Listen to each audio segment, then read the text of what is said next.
Hi there, I'm Zaefnyr. I've recently been busy playing Disco Elysium and Dark Souls. The gods have abandoned us. And this is the Grim Dawn of all humankind. Grim Dawn is an isometric ARPG set in Cairn, a dark world loosely based on the Victorian era, so pretty much just a documentary set in the rural areas of England. Released in 2016, it is both developed and published by Crate Entertainment, after being on Kickstarter for a couple of years prior, followed by its two main expansions, Ashes of Melmoth in 2017 and Forgotten Gods in 2019. They each bring their own gameplay related additions to the game, which I'll be talking about in a minute. But let's start with the story. The world is in shambles after the Ethereal's invasion. You're some average Joe and you get enthralled by an Aether spirit. When the dudes in Devil's Crossing try to hang you after a failed attempt at finding out the intentions of the spirit,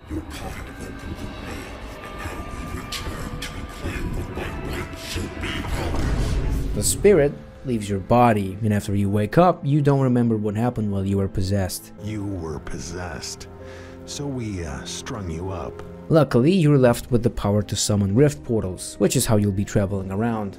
You also end up teleport rescuing people from the wilderness back to safety, if you so wish to proceed. Your first goal is to find out who is sending the horde of undead to Devil's Crossing and put an end to it, so you can earn the trust of the people there and show them you're truly no longer possessed. The obvious main plot is that you need to find whatever started the entire apocalypse known as the Grim Dawn and put a stop to it. What greatly enhances the world building and gives life to the ever-changing Cairn are the choices you get to make during quests, as well as the notes you find throughout the world. See this body? Flip it. Oh, a gun and a note. And in the note it says he committed suicide because he thinks death is a more honorable alternative to being turned into an ethereal, or worse, eaten alive. That reminds me of some other game, but it tells us about how grim the dawn of humanity is. Cairn manages to feel alive in spite of its gloomy fate through its environmental storytelling. The aforementioned notes also contribute to this, especially when it comes to the demise of settlements around Cairn and the state of despair that the Ethereals and Chthonics caused upon humanity. There are also many sound effects that help liven up different types of places. Some places you could even smell through the monitor. Quests are rather easy to follow in spite of the lack of constant quest markers such as the ones in most modern open world RPGs. For example, following the cartwheel marks leads you to the main story destination in the first part of the game. The Fog of War type of world also suggests that you haven't entirely finished everything in an area until you've fully discovered every nook and cranny in it. And since I lack ideas in terms of Smash transitions... Factions! There's numerous factions in Grim Dawn, be it the bunch of crackheads in Devil's Crossing, or woman. Welcome to the bonfire, unkindled one. And they each have their own relevance and significance to the main plot. You discover these slowly as you progress through the main or the expansion story.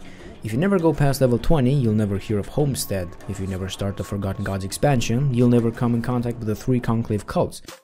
At a certain point in the game, you have to choose between one of 2 factions, making yourself hostile or friendly with either Priest or the necromantic buddies of House Lalu. The Order of Death's Vigil. Other times when you get to meet a new faction, you have the option to entirely eradicate them. But I'm not going to spoil what faction and where you find it. Or am I? Befriending, and at some point being revered by, as many factions as possible is beneficial since the faction-specific vendors have useful items to sell, such as the Aether Resistance Potion from Melmoth. Sometimes it's obvious the priests will sell fire damage gear and necromancers will sell cold damage gear, especially because of the skills that the Oathkeeper and the necromancers respectively possess. However, most of the time you will have to check the shops and compare gear and augmentations by yourself. You may choose to get rid of a certain, possibly friendly faction because it's morally wrong for them to exist due to their customs, but the last time we went white knighting, we didn't get anything out of it, so step out of it, go get that vitality damage gear. On another note, there are factions towards whom you can only be hostile, such as the Beasts, Crowley's Lackeys, or the Ethereals.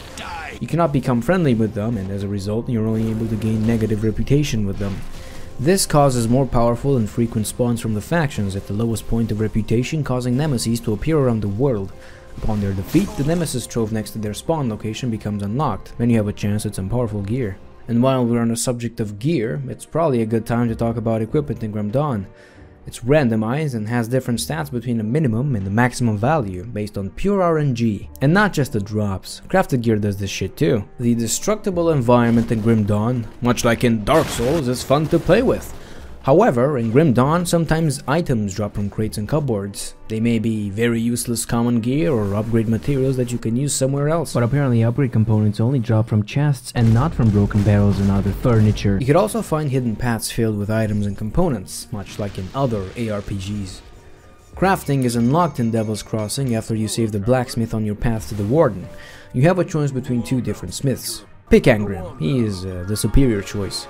There are also other different smiths in the game that will give you their own crafting bonuses, and some have special abilities that other smiths don't. As I mentioned earlier, nemesis are a good way to farm endgame gear.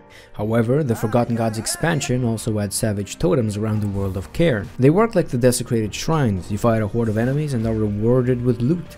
It's one way to farm for mythical legendary gear that cannot be crafted, but the pool of items is big. I like farming. Combat in Grim Dawn is what saves it when all the other gameplay aspects fail to entertain you. Do you want to hold down left mouse button while at least 16 different mobs get struck by lightning simultaneously? You can do that. Or maybe you're interested in lobbing poop and role-playing as a baboon instead. Everything is possible in Grim Dawn, and especially with the dual class system. At level 2 you can pick one of 9, or less if you don't own the expansions, classes to fell your foes with. Their skills, you train them with skill points and press buttons to use them. Wow. Each class has unique buffs and specific damage types. Sometimes the damage types are similar in 2 or more different classes, such as Aether damage being common between Arcanist and Necromancer skills, or two-handed weapon bonuses between Soldier and Shaman. This encourages you to play around with the class and gear combinations, which in turn raises the playtime ceiling. Taking a second class at level 10 or onward allows for unique and very different builds, which can sometimes rely on a set that gives massive amounts of lightning modifiers, the devotion traits, or based entirely on an item. An interesting thing about matching classes together is the names that you get for combinations. Combining Soldier with Shaman gives you Warder. Combining Soldier with Necromancer gives you Death Knight. I found this to be a nice little detail and a push for forum roleplayers to be even edgier. There's many nuances between the sounds of elemental skills, weapon impacts, and guns? The early matchlock flintlock type? This may not be a pyro game, but I'll make it. Nothing can stop. The myriad of skills in Grim Dawn each have distinct and memorable sound effects. The ear blasting caused by the demolitionist's explosives, or the shaman's void-touched curse of frailty, the piercing sound of Amarasta's blade burst, the otherworldly echo of the Arcanist's Aether-imbued spells, the rattle that Bone Harvest creates.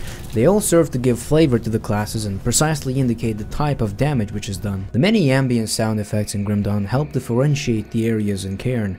The crickets singing in the background of the swamp area, or the wind rustling the leaves of the autumn trees in Devil's Crossing while the birds chirp. Nature's activity shows us the world will always be striving to survive. Humanoid NPC enemies have distinct voice lines when they come in contact with you, the Taken. It might be a small detail, but there's flavor in their lines that gives the factions personality. The Bloodsworn want to sacrifice you on an altar. Cronies Nakis are ashamed of being discovered and want to make you bleed alternatively. And the Ascended Ethereals want to use your vessel as part of their possessed army. The voice lines outside of combat are also performed with talent and are worthy of praise, my favorite being the Oracle of Dreeg from the second expansion. The eldritch sun soon dawns, and we shall meet it on the fields of carnage. The UI sounds, they're there, and they are very ready to respond with a level up whenever you check on them. Otherwise simplistic, yet rather metallurgic in design, they fit the game pretty well. The music in this game lives up to its main title. It's not on the same level as many other RPGs out there in that the original soundtrack is not written by well-known composers and executed by large orchestras. Even so, Steve Pardo masterfully crafted the music in Grim Dawn. He makes use of the electric guitar in some tracks and they couldn't better fit the setting. Lament, which plays in Devil's Crossing every time you swip by to sell some extra gear or extract a gem out of useless equipment, perfectly encapsulates the sorrow that had fallen on the shoulders of all the people struggling to survive in the town. Almost the same thing could be said about City of Ruins, which plays in the ruins of Malmoth in the last area of the first expansion, except that, in comparison, Malmoth's inhabitants are not very friendly. The song is slow and almost numb. The background noises that seem like the wails of the dead reinforce the idea that everyone is fatigued by constant fighting and that they are resigned, that they gave up long ago and they are only prolonging the inevitable through their survival. So, music is great. Graphics are great too, or at least not bad. The texture detail or the facial animations are definitely not something you will hear talked about when someone mentions Grim Dawn. While areas are well thought out, the raw graphical capabilities represent the weakest point this game has. What I like, however, is the setting, the variety in weapon and armor skins, which will be useful if you want to use the illusion system, and the satisfying dual-wielding animations. As I mentioned earlier when talking about the sound design, this game has guns, the Victorian era kind. Flintlocks, pepper boxes, howdahs, it even has bolt action and lever action weapons. It probably shouldn't come as a surprise, however, that they all work the same. Most weapons also look suggestive. For example, red weapons usually do chaos or fire damage, while blue weapons usually do ice or lightning damage. The setting is also worth taking a look at. The buildings, the clothing, as well as the firearms I just mentioned all reinforce the idea that the Grim Dawn happened somewhere in the 1800s. The only thing missing is a steam-powered train in the background. While the plot could be better, the writing is great and the world building is phenomenal. The gameplay is amazing, especially with all the build possibilities the game has. So Grim Dawn, 10 skills slotted out of 10. Best ARPG I've ever played, and a game that I will continue playing for a very long time. Thanks for watching, check the links in the description to stay tuned, and I hope your seas are calm, scrubbers.